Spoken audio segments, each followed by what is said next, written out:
So your value just doubled. Do you remember that one time when all the sharks came together for a $1.5 million deal investing in a drone?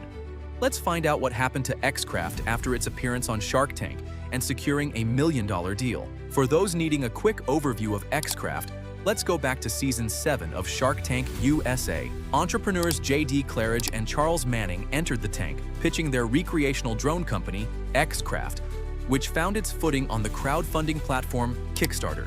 They came to the sharks with two products: a drone that could mimic airplane flight to achieve higher speeds, and a piece of equipment that could transform a smartphone into a drone. The duo was initially seeking $500,000 for a 20% stake, valuing the company at $2.5 million. When Kevin, Damon, Robert, and Lori made offers right away, the owners discussed among themselves and proposed $300,000 for 5% from each shark, raising the valuation to $6 million. Mark was the only shark who had concerns. However, JD and Charles were able to convince him. XCraft ultimately agreed to seal the deal with all 5 sharks, each agreeing to put up $300,000 in exchange for 5%. The total deal was $1.5 million for 25% equity in XCraft, making it one of the most memorable deals in Shark Tank history. I'm okay with this deal. I'm one shark. I would do that deal. I'm okay with that deal. I'm okay with that deal That's as 3. well. Okay. Robert? Then I'm in on that deal too. Mark, what are you doing? That works. All right.